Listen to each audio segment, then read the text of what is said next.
네, 먼저 이 광주 화정동 아파트 붕괴 사고 소식부터 전해드리겠습니다. 오늘 오후 3시 47분쯤 광주 서구 화정동에서 신축 공사 중인 아파트의 외벽이 붕괴됐습니다. 지금 화면상으로 보이시는데요. 정말 아찔한 순간이었는데요. 이 소방당국과 관할 서구청은 인명피해 여부에 가장 먼저 촉각을 곤두세우고 있습니다. 여러 언론을 통해 부상자와 구조 소식이 전해지고 있는데 지금 정확한 집계가 필요한 상황입니다. 지금 화면에 보이시는 이 사고로 현장 주변에 차량 10여 대가 파손이 됐고요. 소방당국에는 화정동과 인근 치평동 일대에서 다수의 정전 신고가 접수되고 있는 상황입니다. 사고 현장이 신속하게 수습이 되고 부디 인명피해만은 없기를 간절히 바라봅니다. 네.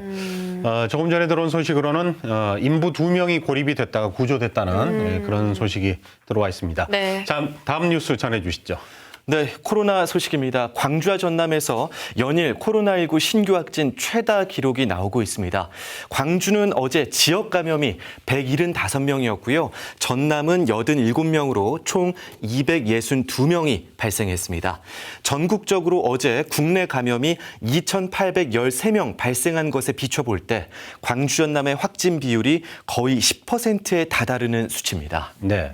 의료시설, 초등학교, 그리고 또 제조업체 등에서 집단 감염이 계속해서 발생하고 있는데 이에 따라서 광주시가 2주간의 특별 방역 대책을 발표를 했죠. 맞습니다. 광주시는 오늘부터 24일까지 2주 동안의 특별 방역 대책을 발표했습니다.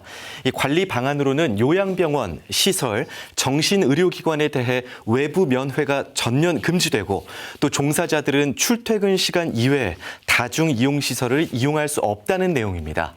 또 PCR 진단 검사는 주 3회로 늘리고 양로시설, 장애인 거주시설, 노숙인 시설 등은 주 2회 검사가 의무화됩니다. 어린이집, 유치원, 지역아동센터 종사자, 방학 중 돌봄 종사자는 PCR 검사 주 1회 의무 시행해야 하고요. 학원, 독서실, 스터디 카페 등의 백신 미접종 종사자들은 주 1회 PCR 검사를 의무적으로 받아야 합니다. 네, 방역당국의 역학조사 결과 고위험 시설에 종사하시는 분들이 사우나 같은 그런 다중이용시설을 방문했다가 그 안에서 또 감염이 전파되고 있는 양상을 보인다고 합니다. 고위험 시설에 종사하시는 분들 정말 힘드시겠지만 특별 방역 대책 잘 지켜주시길 바라겠고요. 시민 여러분들께서도 계속해서 생활 방역 수칙 잘 지켜주시길 당부드리겠습니다. 네. 다음 뉴스 전해주시죠. 네, 고 이한열 열사의 어머니 배은심 여사의 장례식이 진행됐던 어제 이 대구 지역 신문사들이 전두환을 찬양하고 또 전두환의 극락왕생을 비는 광고를 게재해 두 눈을 의심케 하고 있습니다. 특히 매일신문은 지난해 3월 정부의 부동산 정책을 비판하기 위해 5.18 계엄군의 모습을 모방한 만평을 냈다가 거센 질타를 받은 바 있었죠. 지난 연말 전두환이 사망했을 때 서거라는 표현을 쓰더니 또다시 역사를 왜곡했습니다. 네. 아직도 이렇게 역사를 왜곡하는 일부 몰지각한 언론사들이 있어서 참 안타깝습니다. 네. 자, 해당 광고 어떤 내용인지 좀 더 자세하게 말씀해 주시죠. 네, 이 광고는 대구공업고등학교 동문회와 또 개교 100주년 기념사업 추진회 일동이 낸 건데요. 이 전두환 전 대통령 각하 영전에 바칩니다라는 제목이고요. 이 광고를 매일신문은 일면 하단에, 영남일보는 마지막 28면에 전면으로 실었습니다. 그 내용은 정말 읽어드리기조차 힘들고 어려울 정도인데요. 각하의 극락왕생을 빌어온 날 49일이 됐다.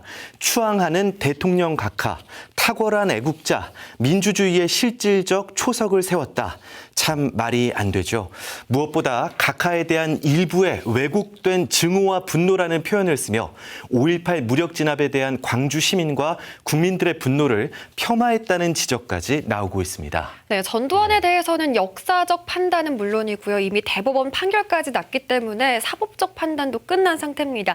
그럼에도 불구하고 이렇게까지 노골적인 찬양 광고를 낸다는 게 정말 화가 나네요.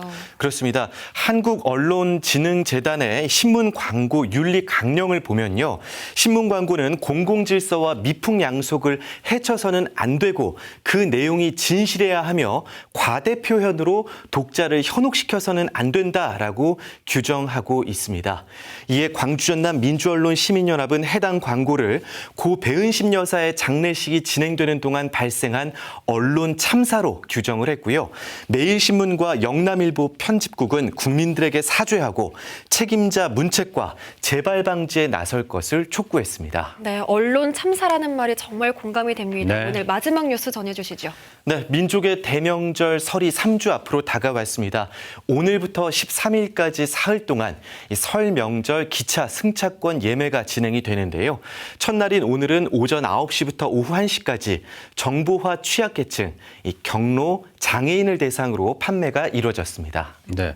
자, 호남선과 전라선 예매가 언제인지 자세하게 말씀을 해주시죠. 네, 호남선과 전라선 예매는 모레 13일입니다. 우선 내일부터 말씀을 드리면 내일은 경부, 경전, 동해선 등이고요.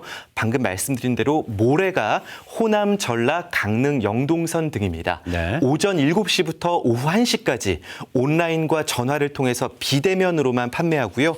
1인당 편도 4장, 왕복 8장까지 구입할 수 있습니다.